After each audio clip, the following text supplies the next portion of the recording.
Whether you're dating, married, or in a committed relationship, understanding the strengths and weaknesses of your relationship can help you strategize and figure out how to build a relationship you've longed for. This is where the Relate Relationships Assessment comes in. It's the most comprehensive relationship assessment in the world.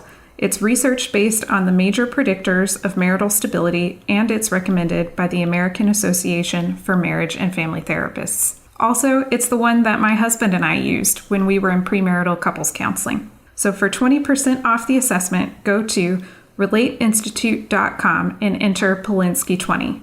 Again, that's relateinstitute.com and enter the promo code Polinsky20 to get 20% off.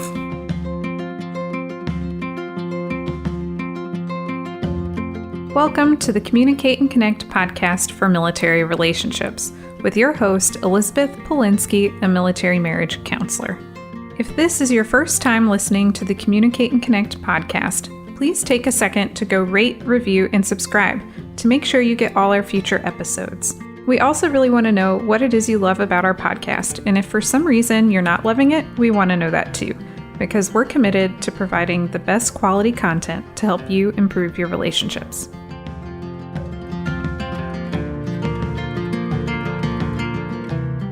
This is episode 4, How to Reconnect with Your Partner.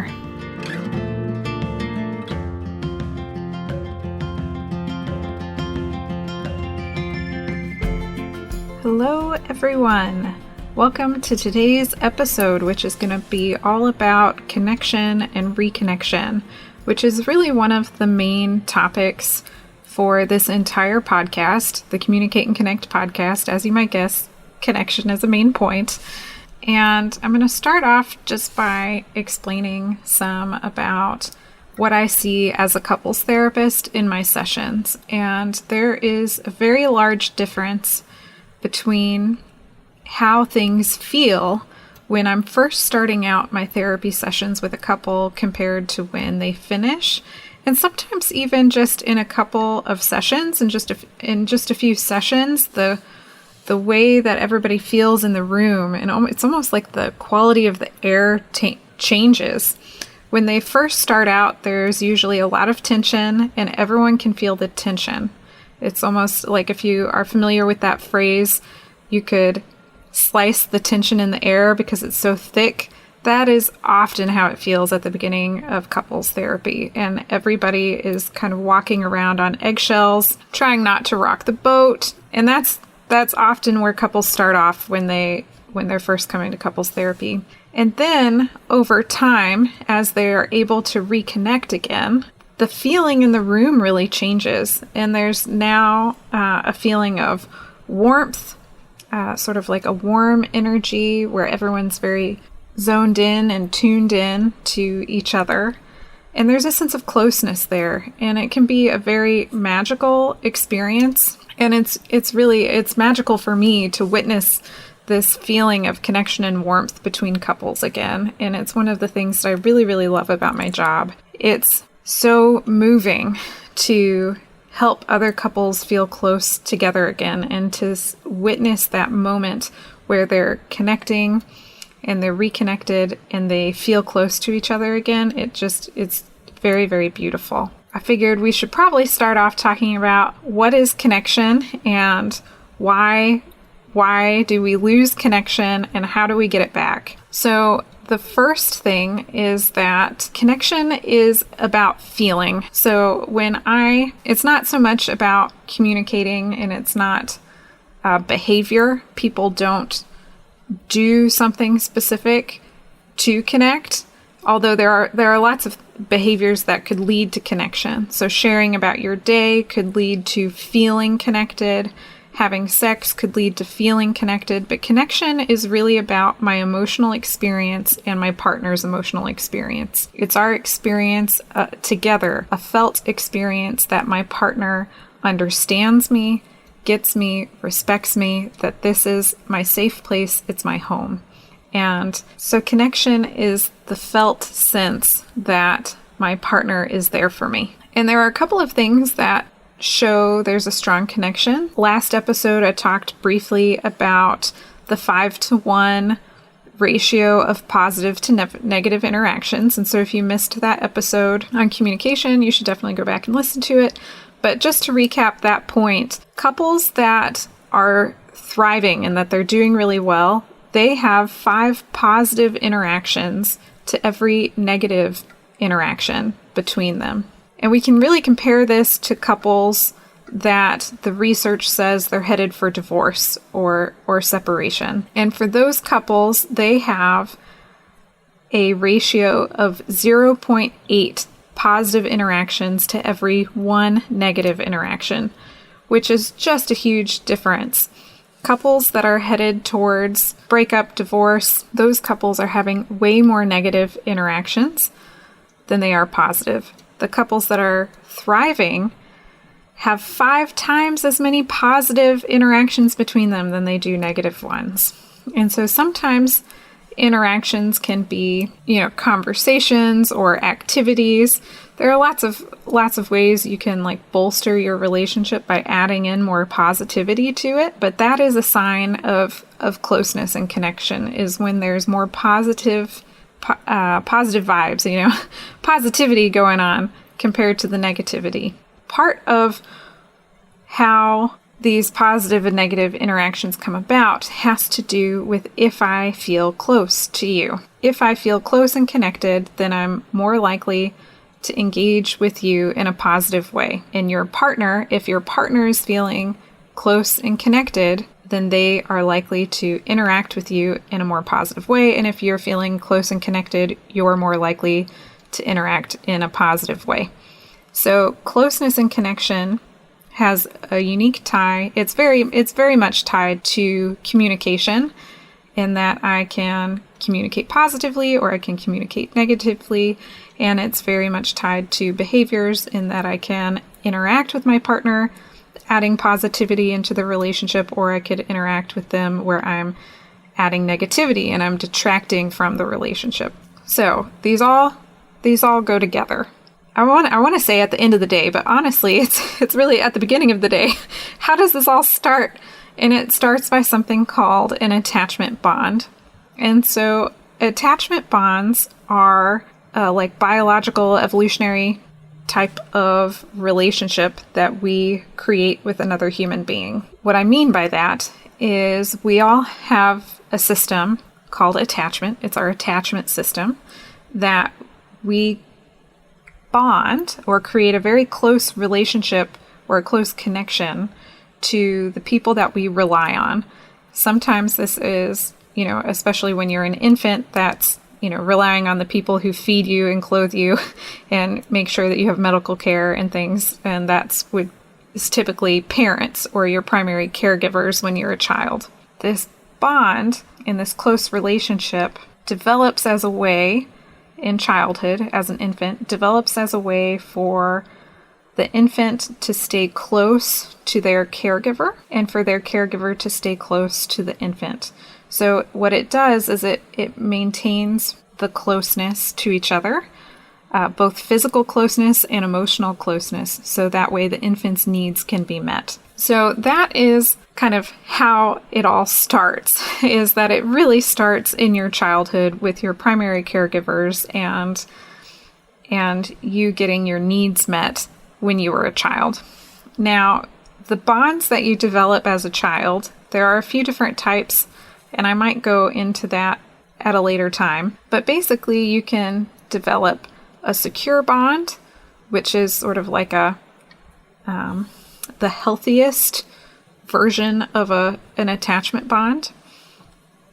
Or you can develop something that's called an insecure attachment bond. And there are multiple types of insecure attachment bonds, and that can be covered in a different episode. But if I develop a secure bond in my childhood, the likelihood that I'll maintain secure bonds into my adult life with other people is higher. There are some people who have secure attachment bonds to their parents. A secure relationship with your primary caregivers helps you because it provides a safe place for you to always return back home, and it also gives you more self-confidence to go explore the world. And so these secure close relationships in childhood are very, very important for human development. But that's not where they end. People can have these types of attachment bonds and these close relationships across their lifespan. Sometimes that is to their siblings. Sometimes that could be a cousin or a very close friend, a mentor at some point in your life, a coach maybe if you were big into sports. And then in adult life, people often develop attachment bonds to their significant others and eventually if they get married, their spouse. And this is what we're really concerned about in the Communicate and Connect podcast. We can always talk about child and parent relationships and sibling relationships, and we might have some fun episodes here and there about those things. But in the end, what I really want is to help you improve your romantic relationship and really have the relationships that you long for and feel close and connected and have a thriving relationship. So you can have a healthy, secure adult attachment bond to your significant other. And really when you have this, it serves the same function as it did when you were a child to your caregiver or your parent, in that when someone has this close, connected relationship to their partner, they feel like they have a home to go back to. It's their person. If you've ever seen Grey's Anatomy, and Christina and Meredith, I would probably say had a secure attachment bond, in that was their person. They could go to that person for comfort when something happened in life. And that is huge. That's what you want in a romantic relationship, is you want your spouse to be your person, the person you can go to for comfort when shit hits the fan in life and when things are really challenging and hard. They really should be like your primary support system. So there's the comfort part of an attachment bond, but then there's also the self-confidence part of an attachment bond. So the more connected and safe I feel with my partner, the more confidence a person has to go explore the world. So having a safe home to go back to, having that person who is your big source of support, who's your cheerleader, who's got your back, that gives people so much more self-esteem and so much more self-confidence to go do various things. Sometimes that's to go back to school and start a new career. Maybe that would be starting a business or applying for a promotion or taking a manager job or a job, some sort of any type of job that they didn't think was going to be possible, and they're really pushing themselves. These types of things, this confidence and self-esteem to go conquer the world, really comes from feeling like I have a safe place to return back home to, and someone who's in my corner with me and supporting me. And so this is an ideal type of relationship for adults in a romantic relationship. So 60% of adults have a secure attachment style, which means that they can feel pretty confident in their relationships. However, each person has a different way of interacting. So you could, in a couple relationship, you could have one person who feels very secure and one person who feels very insecure. And sometimes this can cause problems. And then if you have two people who feel insecure, they could feel insecure in different ways, which is, topic for another time. But if you have both of them that are feeling insecure, then it makes it harder for them to connect. And so the ultimate goal is to try to build a sense of security and safety and comfort in a relationship. So, other fun facts about this are that having closeness and connection in your relationship improves your physical health, it improves your mental health, it improves your relationship with others, and it can actually improve or decrease your physical pain. It was really fascinating. They did a study where they took couples and they told one person, okay, we're basically gonna tase you and we're gonna shock you, and you can have your partner here with you while it happens, and we're just gonna record your pain level. So when the person didn't have their partner, they experienced more pain than when they did have their partner there. And when they had in couples where they had their partner there, but one partner, it was kind of insecure. They didn't feel safe and close and connected in the relationship. They experienced more pain. But in the couples where they had this sense of safety, closeness, connection in the relationship, they really felt like they could depend on each other for emotional support. When the partner got tased, they actually experienced less pain. This has just massive implications for physical health and mental health. People with insecure relationships tend to have more depression, more anxiety. They tend to have lower self-esteem, lower self-confidence, whereas people in really safe, close, connected relationships, they feel very close. They tend to have more self-esteem and more self-confidence and less mental health or physical health issues. It also helps people live longer, which I thought was really cool.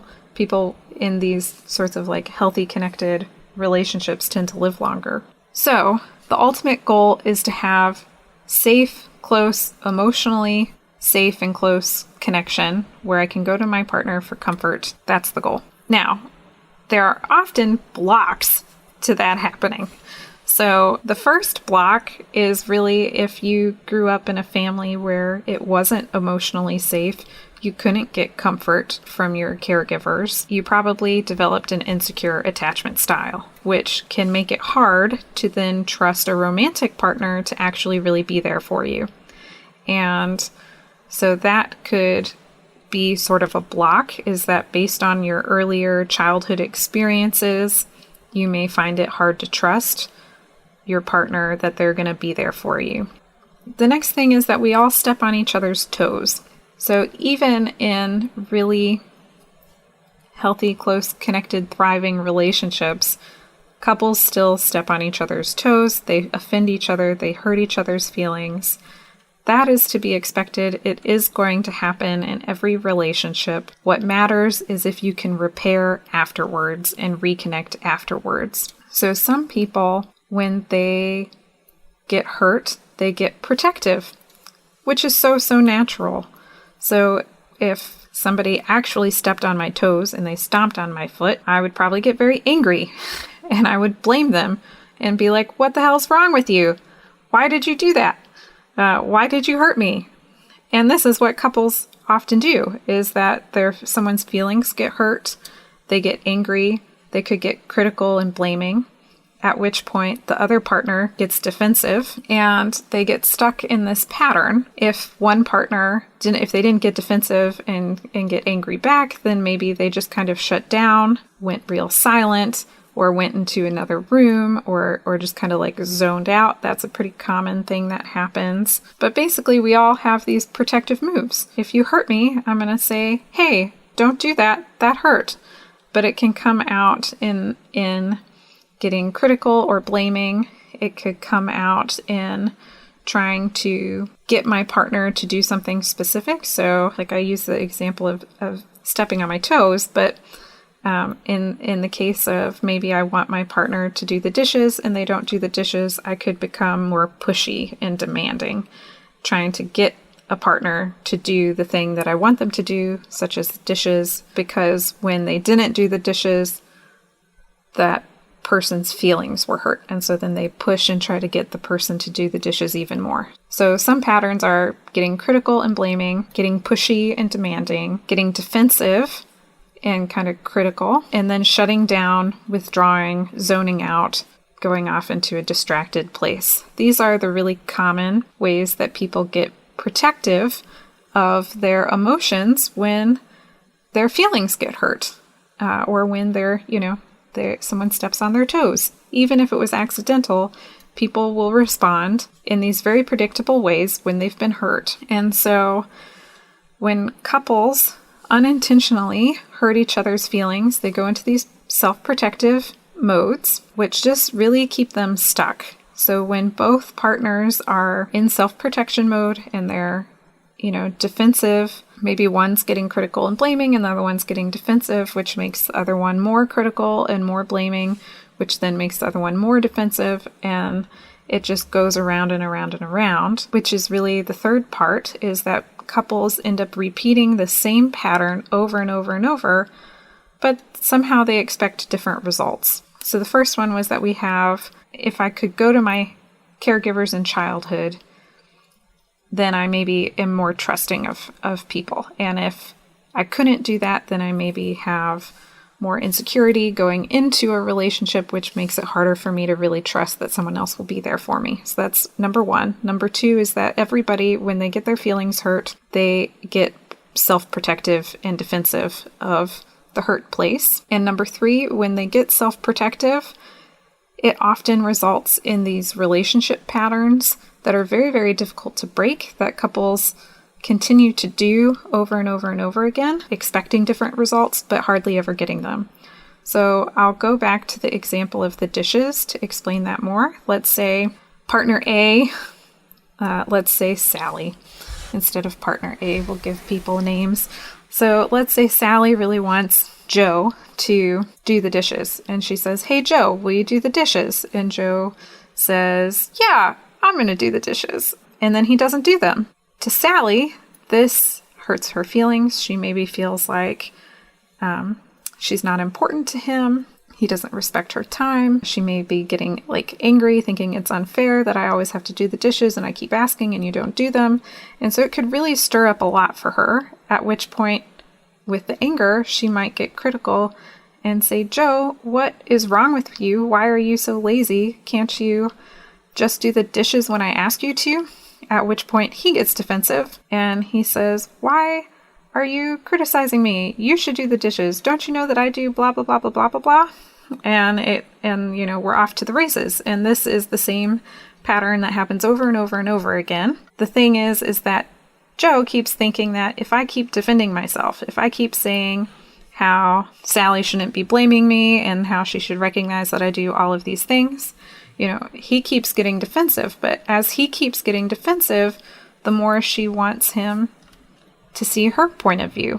So he stays in defensive mode to get her to see his point of view, but it doesn't work because what she's really wanting is for him to see her point of view. And the same thing with Sally. Sally keeps getting pushy and demanding and critical because she wants to know that he cares about her and that he cares enough to do the dishes sometimes. And when she hears his defensiveness, she just thinks he really doesn't care. And so she tries to push more and more and more, trying to make sure that he cares. So this is an example of how couples really get stuck in this pattern and they keep doing it, which brings me to my last point, which is how do you break that pattern? Or even better yet, how do you prevent it in the first place if you can? And there are two things. One is vulnerability, and the second one is kindness. Like if I go back to the ratio, 5-to-1 positive to negative interactions, kindness is the key to increasing positivity in your relationship. If you go into your day thinking, how can I be kind to my partner today? That is going to add a lot of bursts of positivity into your relationship because you're going to speak kinder, you're going to act in kinder ways, and you're going to be kinder when your partner gets critical or defensive or shuts down or they have, their own bad day or they're venting. If you've gone in and set your intention to say, I'm going to try to be kind, then you are able to have a kinder response to them than you would have normally. So kindness is huge. Vulnerability is huge. So I'm going to go back to that dishes example. So part of Sally and Joe's issue is that Sally isn't getting vulnerable, and neither is he either.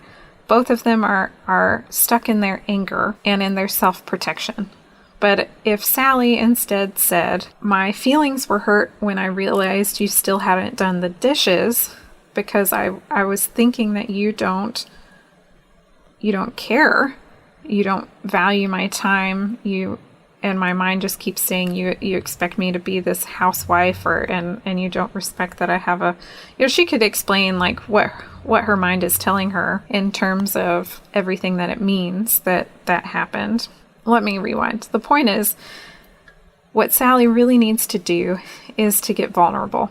She needs to be able to stand there and say, Joe, my feelings were hurt when you didn't do the dishes. I came down and I saw the dishes still there, and I thought like you just didn't care, and that you expect me to do it all on my own, and I can't do it all on my own. And I really need to know that you want to be in this relationship and you want to do this relationship with me also. That level of vulnerability will be better. I realize I'm using an example about the dishes.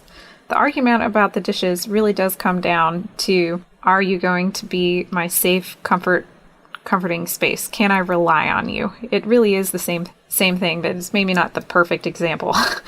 Basically, if someone steps on your toes, instead of getting critical and angry, which is such a natural reaction, but instead of doing that, you got to get vulnerable. You got to say, ouch, my foot really hurts. My toes really hurt because you stepped on them. And say, can you give me a hug? You got to say, I hurt, and maybe also sometimes ask for the comfort. So this could happen in other ways too. Sometimes it's not about the dishes. Maybe it's about one partner wants sex and they push for sex, and the other partner doesn't want sex. They're just not in the mood. But to the partner who wanted sex, they may be feeling rejected. And so then they might get angry or critical or defensive, or they may shut down and go into a different room. In this example, what they need to say is, oh, you just said no to sex, and this is, I'm having a lot of anxiety. I'm kind of freaking out here because I really, I'm worried that you don't even find me attractive anymore, that you don't want me. Which is so hard to say, but it's exactly what needs to happen in order to reconnect in the relationship. Because reconnection is all about vulnerability and kindness. It's about knowing. So let me kind of summarize here. Connection is about feeling. It's a felt sense of knowing that my partner is there for me. They care for me. They're reliable. They're going to have my back and be in my corner. How do people know that their partner is going to be in their corner? They know because when they're vulnerable, their partner is there to comfort them, and they're kind. And so this is really the key. So partner one, Sally, she's got to get vulnerable. And this could be Joe too. He's got his own stuff, Both of them have to be vulnerable when they feel hurt. That way they can go to their partner for comfort. If they go into self-protective mode, their partner is never going to know that what they really need is comfort. Their partner's just going to get defensive or shut down. So you got to go vulnerable in order to get the comfort. And then when your partner gets vulnerable, you got to respond with kindness. So these are the the two takeaways for you for this episode is that how do you reconnect with your partner? Number one, get vulnerable. Share when your feelings get hurt, but do it in a kind way instead of an angry way. And number two is kindness, which connects to number one. But you want to be kind as much as possible. Set your intention to go into your relationship with kindness and positivity. And so this is your challenge for this episode, is to really try to increase the positive in your relationship. And so my challenge for you is to go do something nice for your partner, something that you know they're going to like. And you can comment on this. Like this episode, you can put it on social media and tag me when you've done it. I really want to hear what is the nice thing that you did for your partner to add some positivity into your relationship.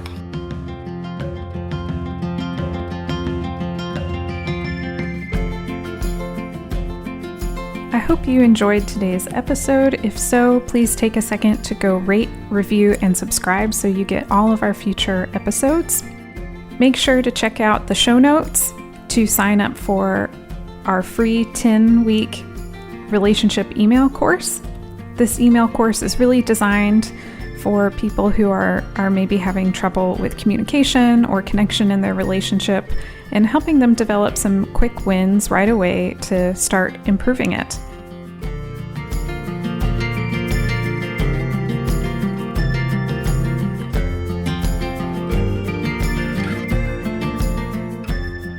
While I am a therapist, this podcast is for educational purposes only and is not considered therapy. And it should also not be a replacement for therapy. If you think you need a professional of any kind, you should definitely go find one. Until next time.